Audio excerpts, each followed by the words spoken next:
Police స్టేషన్కి వచ్చిన వాళ్ళ పట్ల మర్యాదగా మాట్లాడాలి, కూర్చోబెట్టాలి. కానీ ఇంత స్పష్టమైన ఆదేశాలు ఉన్న తర్వాత కూడా మీరు పోలీస్ స్టేషన్కి వెళ్తే అక్కడ ఉన్న ఏసీపీ స్థాయి అధికారి మీరు ఆ విధంగా మాట్లాడడం వెనక అసలు ఏం జరిగింది చెప్పండి. మా నాన్నగారు బచ్చన్నపేటకి వెళ్ళి మా ఊరు పోచన్నపేట గ్రామానికి రిటర్న్ అయినారు. రిటర్న్ అయ్యే క్రమంలో తనను కొంతమంది దుండగులు కిడ్నాప్ చేయడం జరిగింది. అది ఎట్లా ఐడెంటిఫై అయిందంటే ఇమీడియట్గా మా నాన్నతో తిరిగే వాళ్ళని అలర్ట్ చేసిండు, ఇంటికి ఫోన్ చేసిండు, ఈవెన్ నాకు కూడా కాల్ చేసిండు. ఈవెన్ 100 డయల్ చేసిండు, 100 మల్టిపుల్ టైమ్స్ డయల్ చేసిండు. చేస్తే 4 times కాల్ చేసిన తర్వాత బచ్చన్నపేట ఎస్ఐ చాలా హార్ష్గా మాట్లాడండి. మరి సార్ డెడ్ బాడీని హ్యాండ్ ఓవర్ చేయండి అంటే లేదు డెడ్ బాడీ 100 బీబీ నగర్ అవతల ఎక్కడో దూరంలో ఉంది, అక్కడ పోలేని పరిస్థితి ఉందని చెప్పినారు. నేను ఆ రోజు 3 o'clock నుంచి నైట్ 10 o'clock వరకు రిక్వెస్ట్ చేసుకుంటూనే ఉన్నాను. మీ నాన్నగారిని ఎందుకు టార్గెట్ చేశారు ఇంతమంది? చైన్ ల్యాండ్స్ గ్రాప్ చేయడం, గవర్నమెంట్ ల్యాండ్స్ గ్రాప్ చేయడం, పూర్ పీపుల్ ల్యాండ్స్ గ్రాప్ చేసుకోవడం, ఇల్లీగల్ మ్యూటేషన్స్ చేసుకొని రియల్ ఎస్టేట్ వెంచర్లు చేసుకోవడం, అమ్ముకోవడం. వాళ్ళు చేసినప్పుడు బాధితులు ఏంటంటే మా డాడీ దగ్గరకు వచ్చేటోళ్ళు. వాళ్ళు ఏమంటారంటే ఎక్కడైతే గవర్నమెంట్ ల్యాండ్ కానీ లేదంటే ఎక్కడ చిన్న సివిల్ డిస్ప్యూట్ ఉంటే ఆయన అందులో ఇన్వాల్వ్ అవుతారు. తర్వాత కొంత అమౌంట్ డిమాండ్ చేస్తారు. అమౌంట్ ఇచ్చిన తర్వాత విత్డ్రా చేస్తుంటారు. ఈ ప్రాబ్లమ్స్ వల్లే జరిగి ఉండొచ్చు అనేది ఒక ఎలిగేషన్. నో మా డాడీ ఎప్పుడు కూడా డబ్బులు తీసుకోలేదు. Throughout his career unblemished service. CBI enquiry కోసం వెళ్ళడం వెనక ఉద్దేశం 7 to 8 మర్డర్స్ అక్కడ జరిగినాయి బచ్చన్నపేటలో. సుకుమార్ అని మా విలేజ్లోనే A7తోని సుకుమార్కి ల్యాండ్ డిస్ప్యూట్ ఉంది. ఓకే, సర్వేయర్ వచ్చి తెల్లారి ఫిక్స్ చేయాలి boundaries. Okay, she found suspicious death. చంపకిల్స్ ఏరియాలో మా డాడీ డెడ్ బాడీ ఫైండ్ అయిన దగ్గరనే ఒక అన్ఐడెంటిఫైడ్ బాడీ దొరికింది. ఆ బాడీ ఎవరిదో ఇప్పటివరకు ట్రేస్ అవుట్ అవుతలేదు, పోలీసులు కూడా చెప్పట్లేదు. ఇన్వెస్టిగేషన్ ఉంది కాబట్టి కామెంట్ చేయకూడదు. I'm not blaming task force, I'm not blaming CP. నాకు కనీసం సార్ నేను కంప్లైంట్ నేను బాధితుడిని. నేను అంటే ఫ్రెండ్లీ పోలీసింగ్ అమలవుతుంది అనుకుంటున్నారా? అసలు అక్కడ friendly policing is meant for only the political leaders and who has political power. అంటే మీరు సిబిఐకి డిమాండ్ చేశారా? సిబిఐకి చేతిలోకి పోతే మాత్రమే దీంట్లో ఉన్న ఎవరైతే సూత్రధారులు పాత్రధారులు అని అనుకుంటున్నామో పూర్తి స్థాయిలో బయటపడుతుంది.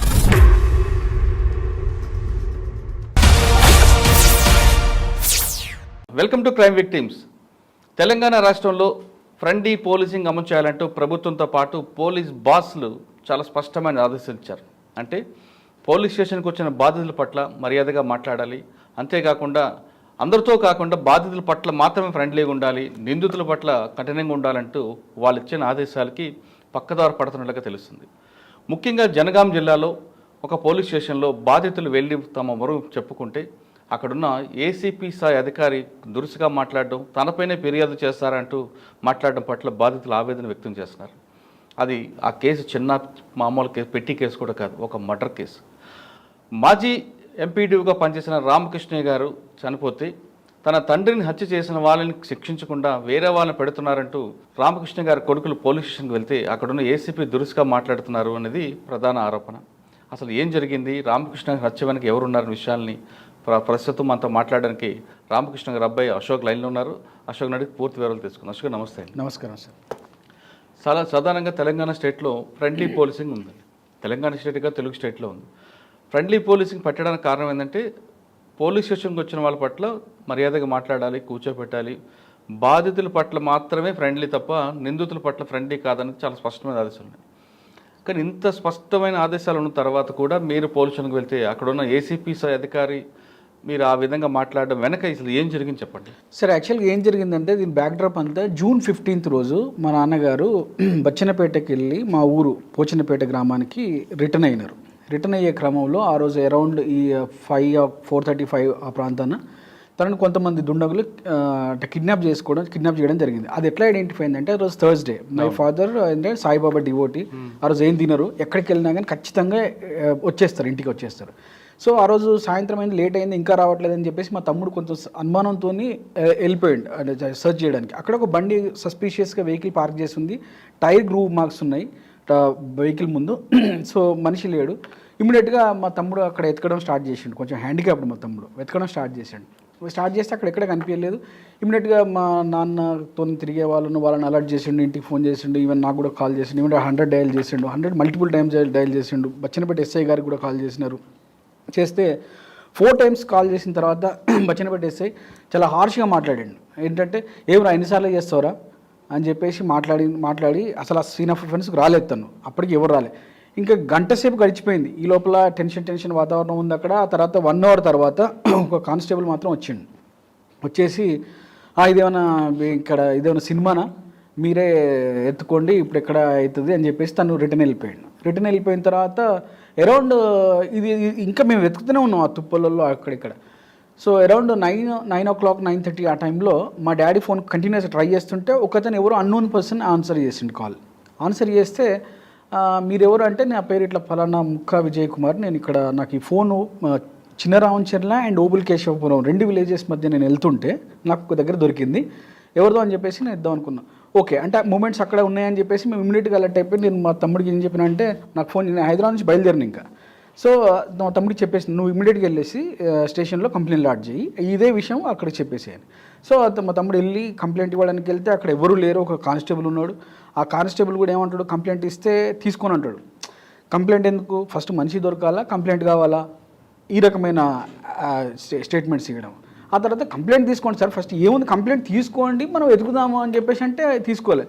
లాస్ట్కు నేను కూడా ఫోన్ చేసి అంటే అదే ఫోన్లో నేను మాట్లాడంగా లాస్ట్కి అరౌండ్ 11:40కి కంప్లైంట్ తీసుకోవడానికి ఒప్పుకున్నాడు. 11:30 ఒప్పుకున్నాక కూడా అందులో ఎవరెవరైతే కిడ్నాప్ చేసిర్రో అంటే కిడ్నాప్ చేసినారు వాళ్ళ పేర్లు ఇవి అని అనుమానిస్తున్నామని చెప్పేసి మేము రాసిండు మా తమ్ముడు. ఎందుకంటే 2022 జూలై 23 నాడు కూడా మా నాన్న మీద ఇదే విధంగా హత్యా ప్రయత్నం జరిగింది. అప్పుడు కూడా మా నాన్న వాళ్ళ పేర్లు చెప్పిండు. ఎవరంటే ఇప్పుడు జనగామ రెడ్డి ప్లస్ కొంతమంది నాయకులు, కొంతమంది అంతా కలిసి. సో వాళ్ళ పేర్లన్నీ రాస్తే కానిస్టేబుల్ ఏమన్నాడంటే మీరు పేర్లు రాస్తే తీసుకోము అన్నాడు. ఆర్గ్యుమెంట్స్ తర్వాత సరే పేర్లు తీసేస్తాం, సరే కిడ్నాప్ అంటే మళ్ళీ టార్చర్, కిడ్నాప్ అంటే తీసుకోము. ఇది ఏంటి సార్, కిడ్నాప్ తీసుకోండి సార్ ఫస్ట్ అయితే తీసుకోండి అంటే ఒక కంప్లైంట్ తీసుకున్నాడు. తీసుకున్న తర్వాత ఒక కానిస్టేబుల్ మా తమ్ముతో వచ్చిండు. ఒక 10 నిమిషాలు మళ్ళీ ఎక్కడైతే ఫోన్ దొరికిందో ఆ ఏరియాలో కొంచెం సర్చ్ చేసినట్టు చేసేసి ఇమీడియట్గా జస్ట్ ఈ left of the scene saying that ఇప్పుడు నైట్ అయిపోయింది, కార్ వెళ్ళదు ఇంకా మీరే ఎత్తుకోండి అని. Then by that time I reached. నేను వెళ్ళి మేమంతా కలిసి మా చుట్టాలు అందరం కలిసి ఆ ఏరియాని మొత్తం జల్లెడబట్టినాం. మొత్తం ఎక్కడ ట్రేసెస్ లేవు. కానీ కొన్ని ప్లేసెస్ సస్పీషియస్గా అనిపించినాయి. ఏంటంటే లిక్కర్ ఫ్రెష్గా అప్పుడే తాగినట్టున్నారు, స్టఫ్ అదంతా అక్కడ కనబడింది. సో అవన్నీ ఐడెంటిఫై చేసుకున్నాం. టైర్ గ్రూవ్స్ ఉన్నాయి అక్కడ కొన్ని. సో అవన్నీ మేము ఎప్పటికప్పుడు ఇన్ఫర్మేషన్ షేర్ చేస్తూనే ఉన్నాం పోలీసులతో. కానీ ఇప్పటి వరకు కూడా ఎస్ఐ పోలీస్ స్టేషన్లో లేడు, అసలు సీన్ ఆఫ్ అఫెన్స్కి రాలేదు ఇంతవరకు కూడా. ఆ రోజు అట్లా గడిచిపోయింది. తెల్లారింది ఇంకా 15th రోజు మా నైట్ మొత్తం మేము ఎత్తుకుతున్నాను. 16th అయింది. 16th మార్నింగ్ నేను మళ్ళీ బచ్చన్నపేట పోలీస్ స్టేషన్ వెళ్ళిన అరౌండ్ 7 o'clock. వెళ్తే ఎస్ఐ గారు ఇంకా రాలేదు, వస్తారని చెప్పేసి అన్నారు. Almost I waited for 3 hours. Around 10 o'clock SI వచ్చినారు. సో ఎస్ఐ వచ్చినాక పోయి ఇట్లా మరి సర్చ్ ఇప్పటికే లేట్ అయింది కదా సార్, మనం కొంచెం మీరు చేయండి సార్, కొంచెం వేగంగా చేయండి సార్ అంటే ఏమంటాడు, కంప్లైంట్ అంటాడు. అదేంటి సార్ నైట్ ఇచ్చినా కదా కంప్లైంట్ అంటే, లేదు అది సాఫ్ట్వేర్లో ప్రాబ్లం ఉంటుంది, నైట్ అప్లోడ్ చేస్తే అప్లోడ్ కాదట. Being a software engineer my self, అతను నాకు ఈజ్ బ్లాటెంట్లీ లయింగ్. నేను అదేంటి సార్ మీరు కంప్లైంట్ ఇస్తే ఎఫ్ఐఆర్ చేసుకోవాలి కదా, మీరు చేసుకో మళ్ళీ కంప్లైంట్ ఇవ్వమంటారు ఏంటి అంటే, లేదు నువ్వు ఎందుకు ఆర్గ్యూ చేస్తున్నావు అని చెప్పేసి స్టార్టెడ్ షౌటింగ్ ఎట్ మీ, అరుస్తూ ఉన్నాడు. అంటే హీఈస్ యూజింగ్ ఫిల్తీ లాంగ్వేజ్. కొన్నిసార్లు నేను కూడా కొంచెం గట్టిగా మాట్లాడాను, ఏంటి సార్ మీరు ఇట్లా చేస్తున్నారంటే స్టార్టెడ్ యూజింగ్ ఫిల్తీ లాంగ్వేజ్. ఆ తర్వాత నేను అప్సెట్ అయిపోయి ఇమీడియట్గా నేను సిపి గారికి 3 times కాల్ చేసిన, డీసీపీ గారికి 3 times కాల్ చేసిన, the didn't answer my call. ఆ తర్వాత వచ్చేసి ఇంకా నేను టైం అంతా ఏమంటాడు, మళ్ళీ నువ్వు కంప్లైంట్ ఇస్తేనే నేను సర్చ్ స్టార్ట్ చేస్తాను. సో ఇంకా నాకు ఆప్షన్ లేదు, నేను మళ్ళీ ఇస్తాను ఒప్పుకున్నా. ఇచ్చిన అప్పుడు మళ్ళీ సేమ్ కిడ్నాప్ అండ్ ఇది అక్యూజ్డ్ నేమ్స్ సస్పెక్ట్ నేమ్స్ ఏవైతున్నాయో ఆ సస్పెక్ట్ నేమ్స్ అన్నీ రాసి నేను ఇస్తే ఈ నేమ్స్ రాసి తీసే అంటాడు. ఆ తర్వాత ఇక నేను కాంప్రమైజ్ అయిపోయినా, నేమ్స్ రాసి. ఆ తర్వాత మధ్యలో సిఐ గారు కూడా వచ్చినాడు, నాగబాబు. ఆయన ఇదే వర్షన్, నువ్వు కిడ్నాప్ అని నువ్వు ఎట్లా అంటావు, నువ్వు చూసినావా సార్, అక్కడ ప్రైమా ఫేసి క్లియర్గా ఉంది, టైర్ గ్రూవ్స్ ఉన్నాయి, బండేమో అనుమానాస్పదంగా రోడ్ మధ్యలో పార్క్ చేసింది, మనిషి కనబడతలేడు, ఇన్ని ఉన్నాక మీరు ఇట్లా అంటే నో ఇవన్నీ తీసేసి మిస్సింగ్ అని ఏమంటాడు. అక్కడ దాదాపు they tortured me for almost more than 2.5 hours. 12 అవుతుంది ఆల్మోస్ట్ అప్పటికి.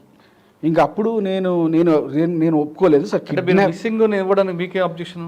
మిస్సింగ్ అని ఇస్తే సార్ ఇప్పుడు ఇంటెన్సిటీ చేంజ్ అయిపోద్ది కదా సార్. కాదు జనరల్గా ఎలాగుంటాయంటే మిస్సింగ్ అని ఇచ్చిన తర్వాత ఒకవేళ రియల్గా కిడ్నాప్ అయింది అనుకోండి, వాళ్ళే సెక్షన్ ఆల్టర్నేట్ చేసుకుంటారు కదా. కానీ అక్కడ కిడ్నాప్ అయిందన్నట్టు మనకు మీకున్న ఇన్వెస్టిగేషన్లో ఫర్దర్గా జనరల్గా ఎలాగుంటాయంటే ప్రొసీజరు ఫస్ట్ మిస్సింగ్.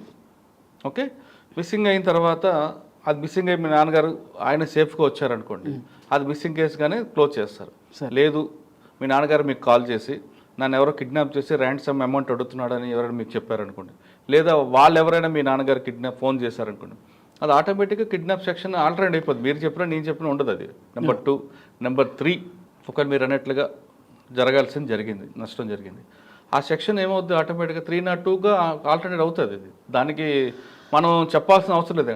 అంటే మీరు ఎందుకు మిస్సింగ్ కిడ్నాప్ అని మీకు ఆ థాట్ ఎందుకు వచ్చింది? ఎందుకు థాట్ వచ్చిందంటే సార్, మాకు ఆల్రెడీ 2022లో మా నాన్న మీద హత్యా ప్రయత్నం జరిగింది. ఓకే, అక్కడ సిచ్యువేషన్ అక్కడ 174 సర్వే నెంబర్ మీద కొన్ని ఇష్యూ జరుగుతుంది. 174 సర్వే నెంబర్లో అదంతా ఉంది.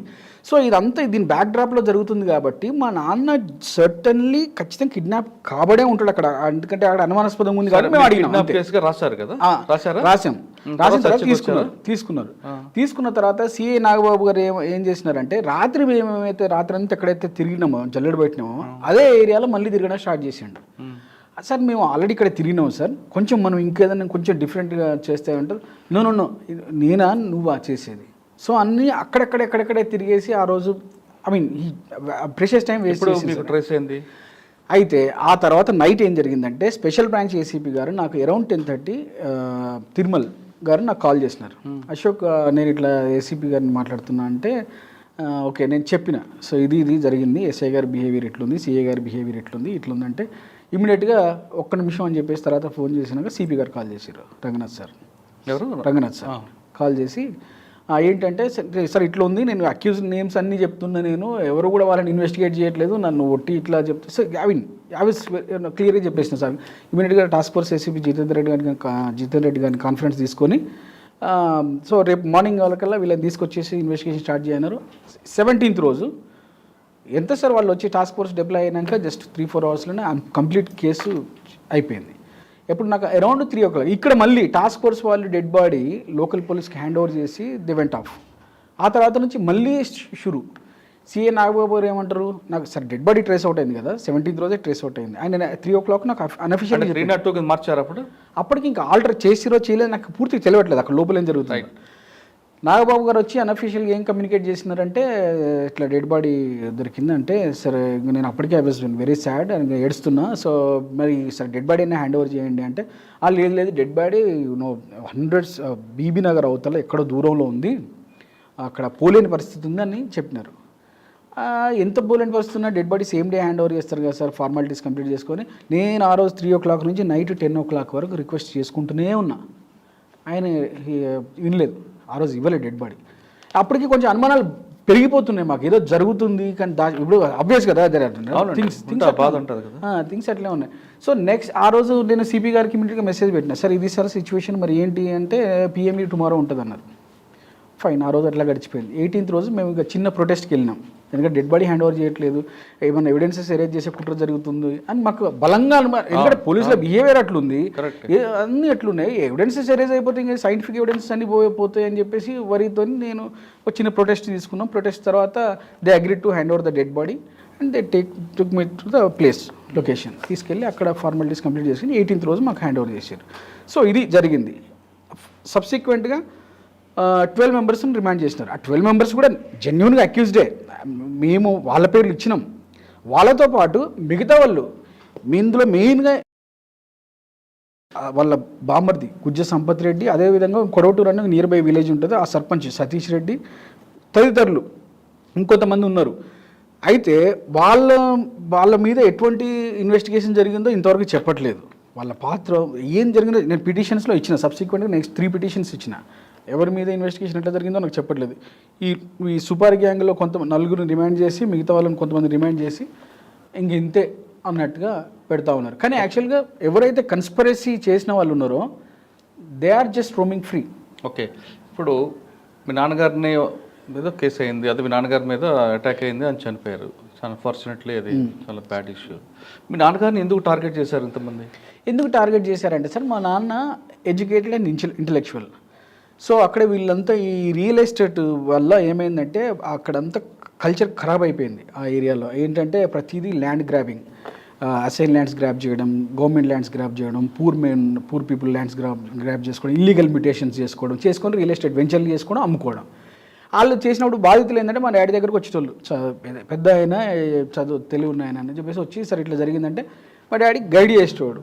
ఏంటంటే ఇక్కడే తహసీల్దార్ దగ్గరికి వెళ్ళండి, లేకపోతే ఇక్కడ ఇట్లా ఇట్లా ఇట్లా చెప్పేటప్పుడు పెద్ద ఏమైనా ఉంటే పిటిషన్స్ ఇట్లా డ్రాఫ్ట్ చేసుకొని మీరు లోకాయుక్తకి వెళ్ళండి, మీరు డబ్బులు లేని వాళ్ళు కదా, మీరు హైకోర్టుకి ఏమి వెళ్ళగలుగుతారు, మీరు సివిల్ కోర్టుకి వెళ్ళలేరు, లాయర్ని పెట్టుకోలేరు, మీరు లోకాయుక్తకి వెళ్ళండి, 14% ఆర్గ్యూ చేసుకోవచ్చు ఈజీగా అని అట్లా గైడ్ చేసేటోళ్ళు. ఇది ఇతను ఉంటే ఇంకా మన ఆటలు ఇంకా నడువాయి, ఈ ల్యాండ్ గ్రాబింగ్స్ నడువాయి అన్న మెయిన్ మోటివ్ ఇది. ఇంకొక గంగం సతీష్ రెడ్డి అనే ఒక అక్రమాలని అదే ఊర్లో జలేందర్ అనే వ్యక్తి వెలుగు తీస్తుండు. ఆ జలేందర్ అనే వ్యక్తి కూడా మా నాన్నని అప్రోచ్ అయ్యేటోడు, సార్ ఎట్లా చేయాలి సార్, ఇట్లా మనం ఇట్లా ఎక్కడ కంప్లైంట్ ఇవ్వాలి ఏంటి అని. సో ఇది ఇదంతా గ్రడ్జ్ పెట్టుకొని వీళ్ళంతా కలిసికట్టుగా కన్స్పిరసీ చేసి ఎప్పటి నుంచో చంపుదాం అనుకుంటున్నారు. ఫస్ట్ టైం ఫెయిల్ అయిపోయినారు, రోజు యాక్సిడెంట్ చేసి చంపాలనుకున్నారు. అప్పుడు నేను హాస్పిటల్లో అడ్మిట్ చేసి బతికించుకున్నా. కానీ second time unfortunate thing. Second time ఎలా తీసుకెళ్ళి చంపేశారట? తీసుకెళ్ళి స్ట్రాంగ్లింగ్. ఓకే. కానీ మీరు అంటున్నారు నాన్నగారు పెద్ద మనిషి, చుట్టుపక్కల ఎవరైనా బాధితులు ఉంటే వాళ్ళకి డ్రాఫ్టింగ్ చేయడం, సలహాలు ఇవ్వడం చేస్తుంటారు. కానీ కొంతమంది మీ నాన్నగారికి బాధితులు ఉన్నారు, వాళ్ళు ఏమంటారంటే ఎక్కడైతే గవర్నమెంట్ ల్యాండ్ కానీ లేదంటే ఎక్కడ చిన్న సివిల్ డిస్ప్యూట్ ఉంటే ఆయన అందులో ఇన్వాల్వ్ అవుతారు. ఇన్వాల్వ్ అయిన తర్వాత లిటిగేషన్ పెట్టి కాపీ టు XYZ రాస్తారు. తర్వాత కొంత అమౌంట్ డిమాండ్ చేస్తారు. అమౌంట్ ఇచ్చిన తర్వాత విత్డ్రా చేస్తుంటారు.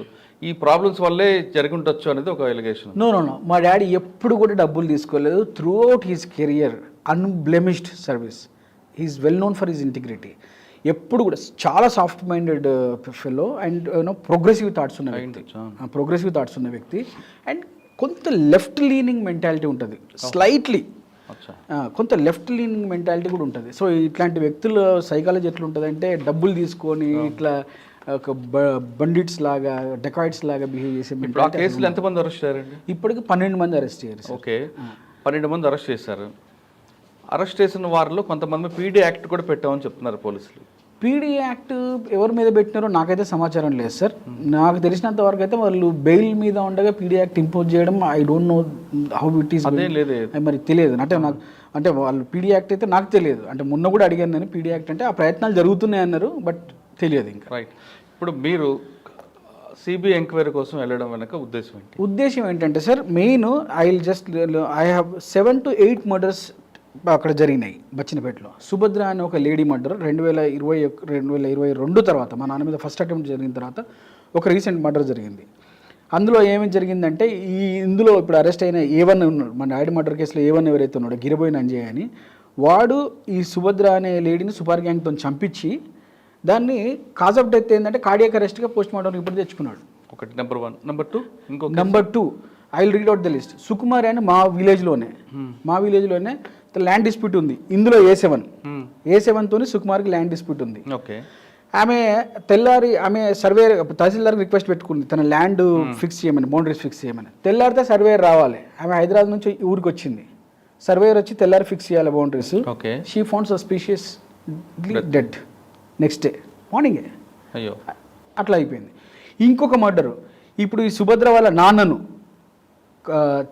మన ఇదే గిరిపోయిన A1 సూపర్ గ్యాంగ్తో చంపించాడు. సేమ్ కొట్టించి స్ట్రాంగ్లింగ్ చంపించాడు. దాని post mortem report is very clear. Cause of death is due to head injuries. But still అక్కడ పోలీసులు కాంప్రమైజ్ అయిపోయి ఏం చేసుకున్నారు, ఇతనితో వాళ్ళ అబ్బాయితో చదువు రాదు పెద్దగా. సో ఆ పిటిషనర్లు ఏం రాపించుకున్నారంటే తాగి పడిపోయి రాళ్ళకు దెబ్బలు తాకినట్టు రాపించుకొని మేనేజ్. అంటే ఇక్కడ ఇలా మోడస్ ఆపరెండి ఏంటంటే either they manage the doctors by getting the false and fabricated postmortem, or else if it is genuine, if the doctors are not compromised, then they will manage the police. Right. So itla cheskunte ఇంకొక 4 sir. ఇది కనకస్వామి అని కొడవటూరులో ఉంటాడు. నేను ఆ list prepare చేశాను. నేను Gangaraboina Mallesham, Gundani Sailu, Gundani Subhadra, Sukumari, Ramaswamy Kodavatur village, Kanakaiah Kodavatur village, Gangaraboina Yadagiri Bachannapet village, మా daddy Ramakrishnaiah, unidentified dead body చెంపకిల్స్ ఏరియాలో మా డాడీ డెడ్ బాడీ ఫైండ్ అయిన దగ్గరనే కొద్ది దూరంలోనే ఒక అన్ఐడెంటిఫైడ్ బాడీ దొరికింది. ఆ బాడీ ఎవరిదో ఇప్పటివరకు ట్రేస్ అవుట్ అవుతలేదు, పోలీసులు కూడా చెప్పట్లేదు. మొత్తం 7 ఉన్నాయి. ఈ బాడీ ఎవరిదో ఇంతవరకు పోలీసులు ట్రేస్ అవుట్ చేయలేదు. మా డాడీ డెడ్ బాడీ దొరికిన దగ్గరలో అదే ప్రాంతంలో దొరికింది.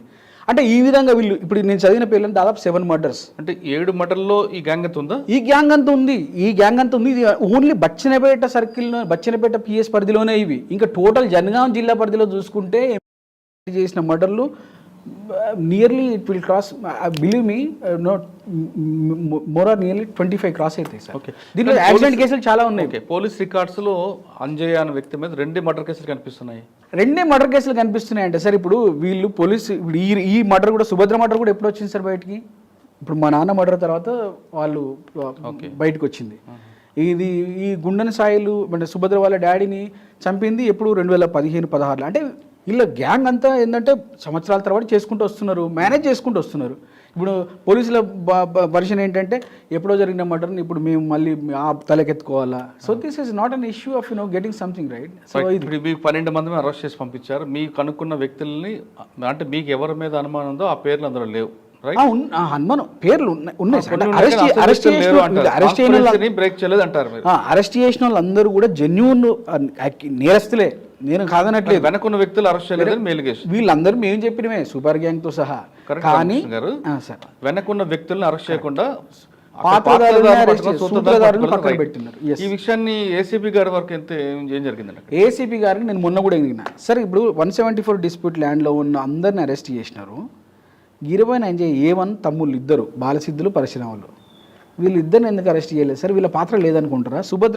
సుభద్ర మర్డర్ జరగడానికి బాలసిద్ధులే కదా సూపర్ గ్యాంగ్ని తీసుకొచ్చిందంటే అవి వాళ్ళు ఒప్పుకోలేదు, నువ్వు ఎట్లా చెప్తావు అంటారు. అంటే ఒప్పుకోలేదంటే సార్ ఇప్పుడు మిగతా వాళ్ళందరూ ఉంటారు, వాళ్ళ A1 యొక్క తమ్ముళ్ళు ఇద్దరు మాత్రం ఉంటారు. అంటే దీని వెనుక ఒక ఆలోచన. A1 జైలుకి పోయింది కాబట్టి A1 మళ్ళీ బెయిల్ మీద తీసుకురావడానికి ఇద్దరు అన్నదమ్ములు బయట ఉంచారు. ఇది నా ఆలోచన. సో నా ఆలోచన అంటే ఇప్పుడు ఏంది, ఇప్పుడు ఈ ఇద్దరు అన్నదమ్ములు కూడా జైలుకి పోతే వీళ్ళని తీసుకురావడానికి ఉండరు కాబట్టి అంటే ఇదంతా ఏంటంటే ఒక ట్రాన్స్పరెన్సీ ఎక్కడ పోతున్నట్టు కనిపిస్తుంది సార్. అంటే బాలసిద్ధులు కూడా డెకాయిట్ వాళ్ళ తమ్ముడు, A1 యొక్క తమ్ముడు. సో అతన్ని బయట పెట్టేసి ఇంకెక్కడ ఇన్వెస్టిగేషన్ ఉంది కాబట్టి కామెంట్ చేయకూడదు. కానీ మీరు పోలీస్ స్టేషన్కి వెళ్ళినప్పుడు ఈ కేసుని టాప్ లెవెల్లో ఉంది కాబట్టి ఏసీపీ గారు కూడా ఏసీపీకి ఎంటర్ చేసినట్టున్నారు. ఐఓ ఏసీపీ అనుకుంటారు. అవును, మరి ఆయన మీతో బాగానే మాట్లాడుతున్నారు కదా. సిపి గారు నేను కాదనట్లేదు. I'm not blaming task force, I'm not blaming CP. DCP గారి కూడా మీద కూడా నాకు ఏమీ లేదు. ఏసీపీ గారి మీద కూడా నాకు ఒక మెయిన్ కన్సర్న్ ఏంటంటే he's not taking my input so seriously and also he's suppressing me like anything when I approach him. That's the main concern. నాకు కనీసం సార్ నేను కంప్లైంట్, నేను బాధితుడిని, నాకు మినిమం చెప్పాలి కదా సార్. సరే నువ్వు ఇచ్చిన ఇది దొరుకుతలేదా, మరి ఏం చేద్దామని ఒక మాట చెప్పాలి కదా. అవుట్ రైట్గా లేదు, ఒప్పుకుంటలేరు, ఏం చేయాలి? సుభద్ర కేసులో కూడా నేను ఆ రోజు పిఎస్లో ఏసీపీ గారికి చెప్పిన, మా డాడీ డెడ్ బాడీ దొరికినారు సార్, సుభద్రను కూడా వీడే చంపినట్ట అంటే మేము ఆల్రెడీ వాడిని అడిగినాం, ఒప్పుకోలేదన్నారు. కానీ 2 days తర్వాత సిపి గారే ప్రెస్ మీట్ పెట్టి వరంగల్లో సుభద్ర కేసులో వీళ్ళని కూడా చెప్పినారు. అంటే ఏసీపీ గారు మళ్ళీ అదే టోన్లో మొన్న సుభద్ర వాళ్ళ డాడీని కూడా వీళ్ళే చంపినట్టు కదా సార్ అంటే ఒప్పుకోలేదు. I mean the tone he selected, the way he spoke is is not making me to believe that the investigation is going in a right manner. That is a problem. అంటే friendly policing అమలు అవుతుంది అనుకుంటున్నారా? అసలు ఇక్కడ friendly policing అనేది greatest myth. It's a myth. Friendly policing is meant for only the political leaders and who has political power. That's it, not for common man. Sir నేను అంతో ఇంత ఎడ్యుకేషన్ ఉంది, నాకు వెళ్తే నా పరిస్థితి ఇట్లా చేసినారు సార్. అది కూడా grave murder case, gruesome murder కేసులో మా డాడీ కోసం నేను ఇంత ఫైట్ చేస్తున్నాను, ఇప్పటికి ఫైట్ చేస్తున్నాడు. నేను తొక్కని గడపలేదు సార్. నేను ఎస్సీ కమిషన్ దగ్గరికి వెళ్ళినా, నాకు ఎస్సీ కమిషన్ నుంచి కూడా నాకు మద్దతు రాలేదు పెద్దగా. ఫస్ట్ ఎస్సీ కమిషనర్ ఆయన డైరెక్టర్ బాగానే రియాక్ట్ అయినారు. సునీల్ కుమార్ బాబు గారి మీద బాగా రెప్యుటేషన్ ఉంది బయట. పీపుల్ సెట్ దట్ గట్టిగా నిలబడతాడు సునీల్ కుమార్ సార్ అది ఇది అన్నారు. నేను వెళ్ళిన 2 సార్లు వెళ్ళినప్పుడు బాగానే మాట్లాడినారు, పాజిటివ్గానే ఉన్నారు. థర్డ్ టైం వెళ్ళినప్పుడు ఏమన్నారు తెలుసా అండి, ఎందుకు ఫైట్ చేస్తున్నావు, వాళ్ళు పొలిటికల్ పవర్ ఉన్న వాళ్ళు, go home and take rest, ఎందుకు ఫైట్ చేస్తున్నావు నువ్వు, అది కాదు సార్ స్పాట్ విజిట్ పెడతా అంటే అంతకుముందేమో ఒప్పుకున్నారు, స్పాట్ విజిట్ కుదరదు, రారు, వైస్ చైర్మన్ లేరు, ఏదో ఇంకా అంటే డిస్కరేజింగ్ అండ్ డిమోరలైజింగ్ మేనర్లో మాట్లాడినారు. నేను అప్సెట్ అయిపోయి ఇమీడియట్గా నేను ప్రెసిడెంట్ ఆఫ్ ఇండియాకు గ్రీవెన్స్ రేజ్ చేసిన. గ్రీవెన్స్ రేజ్ చేస్తే అక్కడ నుంచి వాళ్ళకి ఏదో డైరెక్షన్ వచ్చినట్టుంది. ఎస్సీ కమిషనర్ నాకు పర్సనల్గా మళ్ళీ ఫోన్లో మాట్లాడి, లేదు నేను ప్రయత్నం చేస్తున్నా కదా, స్పాట్ విజిట్ నేను ప్రయత్నం చేస్తున్నా అని చెప్పేసి అన్నారు. సో ఇది అంటే ఇన్ని రకాలుగా నేను ప్రయత్నం చేస్తున్నాను. డీజీపీ గారికి ఒక రిప్రజెంటేషన్ ఇచ్చిన, నేను ఇప్పటికే ఫైట్ ఆపేది లేదు. నేను హైకోర్టులో రిట్ పిటిషన్ కూడా ఫైల్ చేసిన, ఆనరబుల్ హైకోర్టులో. ఏంటంటే సిరీస్ ఆఫ్ మర్డర్స్లో సిబిఐ ఇన్వెస్టిగేషన్ హ్యాండ్ ఓవర్ చేసినట్టు ఇంతకుముందు సుప్రీంకోర్టు వర్డిక్ట్స్ ఉన్నాయి, హ్యాండ్ ఓవర్ చేసిన కేసులు ఉన్నాయి. నేను అదే గ్రౌండ్ మెయిన్ మీద దాని మీదనే రిలే అవుతున్నా. అంటే మీరు సిబిఐకి డిమాండ్ చేశారా? ఎస్, సిబిఐకి చేతిలోకి పోతే మాత్రమే దీంట్లో ఉన్న ఎవరైతే సూత్రధారులు పాత్రధారులు అని అనుకుంటున్నామో పూర్తి స్థాయిలో బయటపడతారు సార్. అంటే సిబిఐకి వెళ్ళలేక ముందు స్టేట్ ఏజెన్సీ సిఐడి ఉంటుంది కదా, దాన్ని కాకుండా మీరు సిబిఐకి ఎందుకు వెళ్ళారు? అంటే సిఐడికి వెళ్తే సార్ ఇప్పుడు అది స్టేట్ కంట్రోల్లో ఉంటుందని ఒకే ఒకటి. అండ్ ఇంకోటి ఏంటంటే సిబిఐకి ఇట్లాంటి సిరీస్ ఆఫ్ మర్డర్స్ను బ్రేక్ చేసిన హిస్టరీ ఉంది. అండ్ సుప్రీంకోర్టు కూడా జడ్జిమెంట్స్ ఉన్నాయి, సిబిఐకి అప్పగించిన జడ్జిమెంట్స్. మనం ఆ గ్రౌండ్ మేక్ చేసుకునే మనం పిటిషన్ వేయడం. కోర్టు పిటిషన్ వేసారు, రెస్పాన్స్ ఎలా ఉందండి? అంటే పిటిషన్ ఇప్పుడు అడ్మిషన్ స్టేజ్లోనే ఉంది, అంటే కోర్టులో ఉంది కాబట్టి మనం కమెంట్ చేయకూడదు. పర్సనల్ నోటీసెస్ అయితే సర్వ్ అయినాయి. ఎవరైతే మన సిఐ అండ్ బచ్చినపేట ఎస్ఐ ఉన్నారో, అందులో కొంతమంది ఆఫీసర్లు సస్పెండ్ అయినట్టున్నారు కదా. ఒక ఎస్ఐ మాత్రం సస్పెండ్ అయ్యిండు. అయితే సిఐని ఎందుకు సస్పెండ్ చేయలేదో నాకు ఇంతవరకు అర్థం కాదు. ఎందుకంటే సిఐ కూడా దాంట్లో పూర్తి స్థాయి హ్యాండ్ ఉంది అని నేను అనుకుంటున్నా. అశోక్ గారు చెప్పండి, ఫైనల్గా మీ డిమాండ్ ఏంటి? ఫైనల్గా నా డిమాండ్ ఏంటి సార్, ఇది ఇన్వెస్టిగేషన్ ప్రాపర్గా ట్రాన్స్పరెంట్గా జరగాలి. దీంట్లో సూత్రధారుల్ని, మెయిన్ కన్స్పిరేటర్స్ ఎవరైతే ఉన్నారో, జనగాం ఎమ్మెల్యేతో సహా, ముత్తిరెడ్డి యాదగిరి రెడ్డితో సహా, బుజ్జ సంపత్ రెడ్డి, గంగం సతీ, వీళ్ళతో అందరినీ అరెస్ట్ చేయాలి. ఇన్వెస్టిగేషన్ ఫెయిర్ అండ్ ట్రాన్స్పరెంట్ మేనర్లో జరగాలి. అదేవిధంగా ఈ సిరీస్ ఆఫ్ మర్డర్స్ ఏవైతే జరిగినాయో ఇంతకుముందు, వాటి మీద కూడా ఇన్వెస్టిగేషన్ జరగాలి. ఇంకొకసారి ఆ మండలంలో ఇట్లా జరగకుండా ఉండాలి. ఒకప్పుడు ఇది చాలా పీస్ఫుల్ ఏరియా, ఎక్సెప్ట్ మేము చిన్నగా ఉన్నప్పుడు నక్సలిజం అది కొద్దిగా డిస్టర్బెన్స్ ఉండే తప్పితే, ఆ తర్వాత ఎప్పుడు కూడా ఇట్లా లేవు. రియల్ ఎస్టేట్ భూమి నుంచి ఈ రియల్ ఎస్టేట్ వచ్చిన కాడ నుంచి మనుషులు మొత్తం పొల్యూట్ అయిపోయి ఈ రకంగా జరుగుతుంది. ఇప్పుడు కూడా ఇల్లీగల్ బచ్చనపేట మండలాన్ని లోకాయుక్తలో ఎన్ని పిటిషన్లు ఉంటాయి చూడండి.